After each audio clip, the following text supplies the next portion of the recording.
1.5도가 과연 가능합니까라는 질문을 많이 하고 있어요. 근데 현재 상태로 진행이 되면은 1.5도 지구 평균 온도가 1.5도를 넘어서는 거는 앞으로 한 20년 정도 안에는 불가피할 것으로 이제 다 예상하고 있습니다. 근데 제가 여기서 좀 강조하고 싶은 것은요, 여기 조금 나와 있지만은 이 기상청에서 기상 사진전에서 입선작이었어요. 네.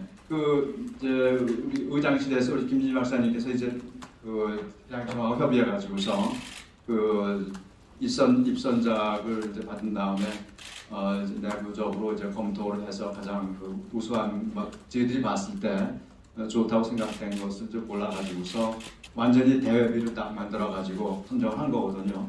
제가 이거를 강조한 이유는 뭔가 하면은 IPCC 보고서의 표지에 한국의 이 모습이 들어간 거는 이게 최초입니다. 이제까지 나온 모든 보고서는 다 유럽의 작가들 사진, 그림 이런 것들이어서 이제까지 보고서가 어떤 형태인지를 이제 보실 텐데, 그래서 저는 너무나 사진 자체도 아주 훌륭하지만은 그건 정말 흠잡을 데 없고, 그다음에 또 이것을 이제 공개했을 때 본 많은 사람들이 놀랍단 말이죠. 너무나 이렇게까지 이제 표지까지 만드는 데는 우여곡절이 너무나 많았다는 점을 말씀드립니다. 그래서 이제 여기 지난번에 여러 개 과거에 표지 나온 거 있는 슬라이드가 있었는데 아마 안 나온 모양이죠. 온난화의 이제 현상인데 이제 여러분 많이 들으셨겠지만 이미 1.1도까지 지금 상승이 돼 있는 이제 그런 점이거든요. 여러분 생각이 1.1도 올라간 게 이렇게 대수냐? 하루 중에도 몇 도가 올라갔다 하는데 이게 평균 온도라는 데 의미가 이제 있다는 거죠. 이제 평균 온도가 왜 의미가 있는가 하면은 이제 보통 기후 기상학자들은 20년 단위로 이제 평균을 내고 있는데 산업혁명이 시작되기 전까지는 온도가 일정하게 한 2000년 그 정도에서 일정하게 유지되다가 이제 우리 경제 활동이 이제 증가하면서 화석 연료를 쓰기 시작하면서 이게 폭발적으로 이제 기하급수로 늘어나는 거죠. 1.5도, 2도에는 전혀 그 목표 달성에는 마땅하지가 않다라는 결론이 나오고 있어요. 그렇다면 이제 더 많은 감축을 해야 되는데 거기에는 이제 재정 확보나 또 기술 확보의 그런 문제가 상당히 심각하게 있고 파리 협약이 협정이 있었음에도 불구하고 또 많은 약속이 있었음에도 불구하고 실제로 지금 그런 약속은 이행되고 있지 않다라는 점입니다. 극한 현상 심화될 거라는 것은 당연한 것이고 이번 보고서도 그 극한 현상의 그 심화가 각 부문별 그다음에 또 지역별로 어떻게 진행되고 있는지를 보여주고 있습니다. 그럼 1.5도에 맞추려면 어떤 대책이 필요한 거냐? 이제 우리 여러분 많이 들으셨겠지만 이제 탄소 예산이라는 개념이 이제 등장을 했습니다. 탄소 예산, 카본 버짓이라는 단어는 처음 만들어진 게 아니고 사실 2009년에 카본 버짓이라는 개념이 이제 기후 과학자들 사이에서 돌기 시작을 했어요. 근데 이제 사실 버짓이라는 것은 이제 파이낸스나 에코노믹 쪽에서의 개념인데 그거를 이 기후 과학자들이 버짓이라는 단어를 갖고 와가지고 거기다 카본을 붙임으로 해서 이 기후 문제가 많은 사람들한테 일상의 문제로 전목 인식되는데 큰 기여를 하는 게 바로 카본 버짓이라는 단어입니다. 저는 이걸 보면서 이 단어의 선정이라는 것이 얼마나 사람들의 생각이나 의사결정에 중요한 역할을 하는지를 실감할 수가 있었습니다. 5차 보고서 이제 승인하는 과정에서 그때 이제 카본 버짓의 이제 예상량이 보고서에 올라갔는데 저는 그때 이게 승인이 될 수 있을까 굉장히 걱정을 했어요. 왜냐하면은 카본 버짓이라는 것은 온도를 일정 온도 상승을 어느 수준에서 막기 위해서는 인류 전체가 배출할 수 있는 이산화탄소의 총량은 이거다라고 특정하는 것입니다. 이제 그렇다면은 그 버짓 내에서 그 일종의 그 총량 규제죠. 총량 내에서 이산화탄소가 배출되어야만 지구 온도가 딱 멈추는 그런 상황이죠. 이제 그건 그 과학적으로 입증이 되는 부분인데 그걸 과연 이 정치권에서 받아들여 가지고서 알겠습니다. 우리 그러면 그거에 맞춰 가지고서 가능한 노력을 하지요라고 할 수 있을까? 그런 결심이 없다면은 비록 과학적으로 맞는다 할지라도 그것을 받아들이기는 힘들 것이다라는 생각을 했었어요. 그런데 놀랍게도 5차 승인할 때 그게 통과가 되더라고요. 근데 재밌는 것은 이 어떤 조건을 통과 조건이라기보다도 뭘 더 강조했냐면은 카본 버짓이라는 개념은 맞는다. 그런데 그 카본 버짓의 그 총량이 얼마가 될지에 대해서는 엄청난 불확실성이 있다 해가지고서 카본 버짓 뭐 예를 들어서 뭐 앞으로 그 당시에는 필요한 게 뭐 800기가톤이다 한 다음에 플러스 마이너스 레인지를 엄청나게 둬가지고 거의 의미가 없도록 만들어 버렸죠. 그렇게 해서 통과가 됐습니다. 그렇기 때문에 그런 그 이 범위가 아주 그 이제 양쪽으로 말이죠. 작게는 뭐 이쪽 양쪽 범위가 거의 한 40% 정도까지 벌어지도록 그렇게 되어 있었는데 그런 예측 그런 수치라면은 사실 정책적으로 아무런 의미가 없는 거죠. 그런 상태에서 이제 6차 보고서가 스타트되었고 이번 6차 보고서에서의 이제 카본 버짓이라는 것은 그 1.5도를 억제하기 위해서 앞으로 배출할 수 있는 이산화탄소의 총량이 얼마가 돼야 될 것인가 하는 것을 이제 여러 가지 이제 뭐 계측을 했죠. 그래가지고서 uncertainty range 줄이고 한 결과 이제 나온 게 이제 한 510기가톤 정도 될 것이다라는 이제 그런 숫자가 나왔어요. 보시면 다 나올 겁니다. 근데 510기가톤이라는 것은 어떤 의미를 갖고 있는가 하면은 총량 앞으로 할 수 있는 총량이고, 근데 현재 매년 배출되는 그 이산화탄소의 양이 한 최근 수치 한 40기가톤 정도 조금 뭐 그 정도에서 왔다 갔다 할 거예요. 그러면 10년 지금 그 배출 속도로 10년 정도 지나가게 되면은 뭐 1.5도는 다 끝난다는 그런 얘기가 되겠죠. 자, 이제 그런 개념인데 이 버짓이라는 것을 들어오게 되면은 그 우리도 일반적으로 내가 갖고 있는 소득 범위 내에서 그걸 벗어나 가지고서 뭘 쓰면은 빚지는 거 아니겠습니까? 마찬가지로 이게 이제 1.5도 이상 벗어나게 되면은 이제 이제 빚지고 이자를 내야 되는 건데 그 이자가 뭐냐? 온도 상승이 더 1.5도 이상 올라가 가지고서 그에 따른 피해가 더 발생하는 건데 이따 나오겠지만 그 피해가 상당히 감당하기 힘든 피해가 될 수 있겠다라는 그런 뜻이 다음 거 볼까요?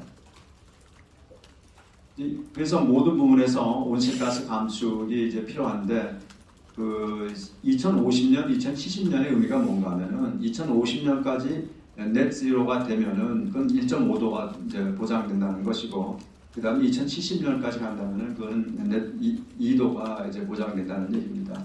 여기서 한 가지 제가 말씀드리고 싶은 것은 뭔가 하면은 아까 이 탄소 예산 말씀드렸는데 이 지구 온도를 결정하는 것은 기후과학자들의 이제 오랜 노력 끝에 확정된 건데 결정하는 것은 이제 이 우리가 맨날 배출하는 이런 그 이제 이산화탄소 배출량보다는 대기 중에 깔려 있는 대기 중에 잠겨 있는 이산화탄소의 총량입니다. 대기 중에 있는 거. 그러니까 그 대기 중에 있는 총량이 변하지 않으면은 지구 온도가 그 온도에서 그냥 머물러 있는 것이고, 그다음에 대기 중에 있는 그 이산화탄소의 총량이 줄면은 지구 온도도 줄고 그런 상황이 있어요. 1대1로 거의 1대1로 관계에 있습니다. 재밌죠, 그죠? 때문에 넷제로라는 게 뭘 의미하냐면은 그 대기 중에 있는 이산화탄소의 그 총량을 변화시키지 않도록 하자라는 것인데 그건 넷제로가 되면 변화가 되지 않겠죠. 그게 이제 우리가 만들어낸 그 1.5도 스페셜 그 특별 보고서의 주요 내용이죠. 그때 인천에서 이제 IPCC 총회가 그때 통과된 거죠.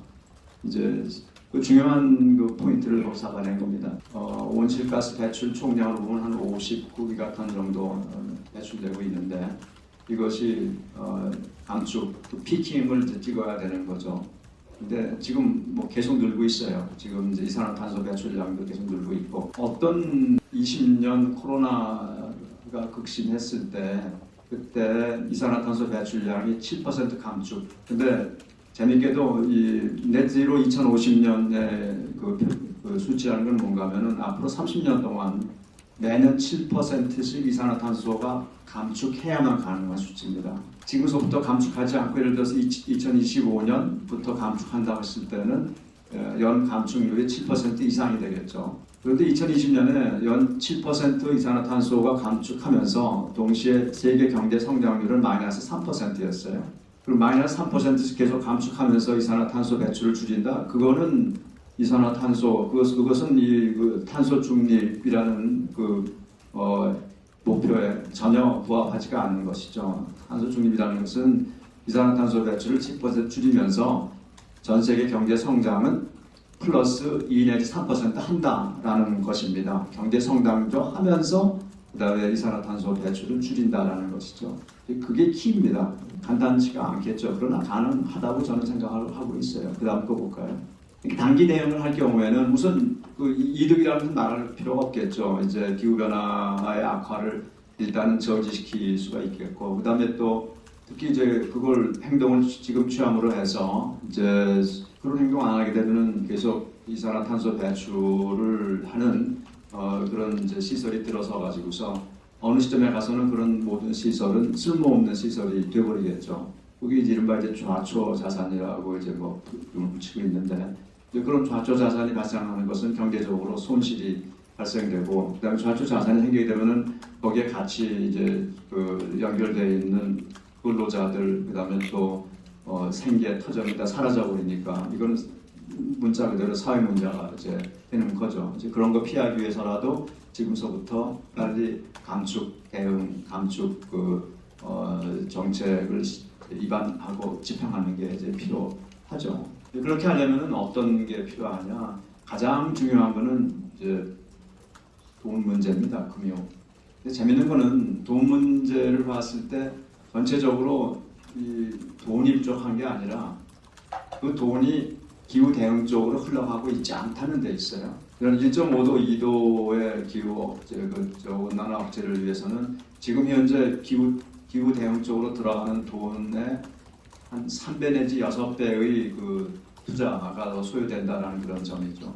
그렇게 되고 있지 않다라는 데 이제 문제가 있고, 그다음에 또 기술도 여러 가지 기술은 있는데 그게 이 쓰일 곳에 가서 쓰이고 있지 않다라는 그런 사실이죠. 예를 들어서 개도국에서 앞으로 그런 기술을 많이 활용을 해가지고서 경제 성장을 이룬다면은, 그렇다면은 상당히 그쪽에서는 앞으로 인구도 늘고 성장도 해야 되니까 기후 친화적인 이제 결과가 만들어질 수 있을 텐데 그런 기술이 쉽게 이전이 되고 있지 않죠. 그 이유는 뭐냐하면은 기술 속에는 다 저희 직접 계산권이 함유되어 있어가지고서 쉽게 공유가 되고 있지 않는 그런 점이 이제 있습니다. 여기에 이제 이른바 마켓 시스템하고 그 다음에 공익 간의 어떤 충돌이 이제 벌어지고 있습니다.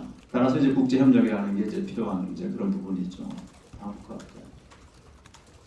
이제 그래서 이 문제를 풀기 위해서는 결국은 이 전 세계가 같이 앉아가지고서 노력을 해가지고 그 다음에 그것을 실행에 옮기는 이제 그런 방식밖에는 이제 없죠. 답답한 얘기지만은 그게 유일한 방법일 수밖에 이제 없죠. 왜냐하면은 지구 온난화라는 것은 어느 한 사람만 해가지고 어느 한 사람의 행동만 가지고서 해소가 될 수 있는 것은 이제 아니죠. 왜냐하면 대기 중에 깔려 있는 이산화탄소를 어떻게 줄일 수 있느냐 하는 그런 과제이기 때문에 협력이라는 것이 이제 중요해서 여기 정치적인 약속, 또 공동의 정책, 또 국제 협력, 또 생태계 관리에 대해서 이제 효과적인 그런 관리가 필요하겠고, 그다음에 또 통합적인 어떤 그 제도가 이제 필요하겠죠. 여기서 이제 생태계 관리를 효과적으로 해야 된다는 것은 이게 말은 쉽지만은 이게 보통 이제 까다로운 일이 아닙니다. 우리는 생태계라는 거에 대해서 많이 알고 있다고 생각을 하지만은 모르는 부분이 너무나 이제 많고, 그다음에 그 데이터나 그다음에 또 정책적인 측면에서 어떻게 보면은 하루하루 살기가 더 급한데 주변의 생태계까지 걱정하라는 말이냐라는 그런 말도 나올 정도로 너무나 과제가 많은 이제 그런 상황입니다. 아마 이게 맨 마지막 슬라이드겠죠? 제 말씀 이 정도로 하고 좀 질문을 해주세요. 그럼 제가 좀 성의껏 말씀드리겠습니다.